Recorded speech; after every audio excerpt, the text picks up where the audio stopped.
नौजवान जो पहली बार वोट करने जा रहा है उसको पता चले 20 साल पहले यहाँ क्या होता था। मैं कह रहा हूँ कि अभी सरकार में नहीं है तो इतनी इनका मन बढ़ा ही है। सरकार में कभी गलती से जीवन में आ गए तो फिर क्या होगा। ऐसे लोगों की कोई जगह नहीं। मोदी जी ने इस देश की दिशा, मानसिकता और एक दशा बदली है। ऐतिहासिक जीत एनडीए सरकार की ये बहुत बड़ी जीत होने जा रही है और सरप्राइज हो जाएंगे सारे लोग। ऐसी सीटों पर जीत हो रही है जो बिहार के लोगों ने भी कल्पना नहीं की थी।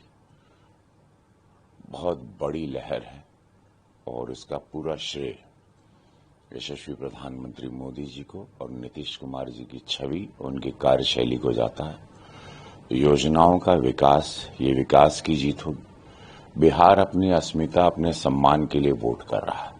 माताएं बहनें अपने जीवन में एक रोजगार के लिए 10,000 रुपये जो खाते में, 1 करोड़ जो सरकारी नौकरियां मिलेंगी, 1 करोड़ लखपति दीदी। तो ये सारी चीजें, सारी योजनाएं एक बहुत भव्य रूप और स्वरूप ले रही हैं। बिहार अपने आप को जंगल राज की ओर कभी नहीं अब जाना चाहेगा। बिहार वो धरती है जो एक ऐतिहासिक धरती है और भगवानों की धरती है, विद्वानों की धरती है, लिटरेचर के ज्ञानियों की, IAS IPS की धरती है। बड़े बड़े दिग्गज हुए यहाँ पर, बड़े बड़े योद्धा हुए, बड़े बड़े मैथमेटिशियंस हुए यहाँ पर। एक बहुत बड़ा इतिहास है और अपने गौरव को तलाशता हुआ बिहार नीतीश कुमार के नेतृत्व में, मोदी जी के नेतृत्व में यहाँ तक पहुंचा है। अब बिहार अपने आप को किसी लालटेन, किसी भी दिया बाती की तरफ नहीं जाएगा, वो LED की तरफ जाएगा। IA का हब बनेगा।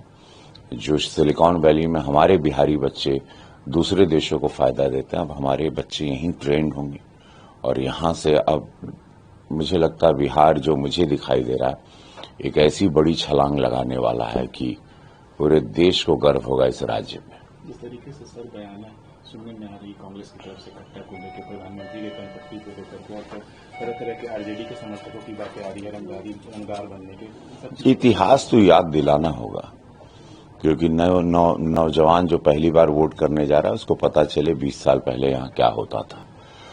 और अब जैसे कि अब देख रहे हैं, हम पर भी कोई हत्या का फोन, हम पर भी प्रयास और लगातार फोन जो बजे हैं, तो उससे पता चलता है कि सरकार में नहीं तो इतना सब जरूरत है। ये मानसिकता क्या है? ये एक डरावनी, एक समाज को भयभीत करने वाली मानसिकता को कभी सरकार में नहीं आना चाहिए। जो भी समाज को डराए, ऐसे लोगों का अब इस मोदी युग में ऐसे लोगों की कोई जगह नहीं। मोदी जी ने इस देश की दिशा, मानसिकता और एक दशा बदली है। मैं कह रहा हूं कि अभी सरकार में नहीं है तो इतनी इनका मन बढ़ा ही है। सरकार में कभी गलती से जीवन में आ गए तो फिर क्या होगा। बिहार भी ये सोच रहा है और बिहार इसी चिंतन में पहले फेज में ऐतिहासिक वोटिंग किया। NDA के पक्ष में पूरा वोटिंग हुई है और बहुत भव्य वोटिंग हुई। उसमें NDA के सभी घटक दलों को बहुत लाभ मिला है। चिराग पासवान जी को मैं धन्यवाद दूंगा, कुशवाहा जी को, मांझी जी को और नीतीश बाबू को। मोदी जी का डेफिनेटली एक बहुत बड़े अभिभावक के रूप में, एक बहुत बड़े नेता के रूप में उनकी विचारधारा, उनकी सोच के साथ बिहार चल रहा है और उनकी सोच, उनका रोड मैप इस बिहार को लेकर बहुत ही भव्य है।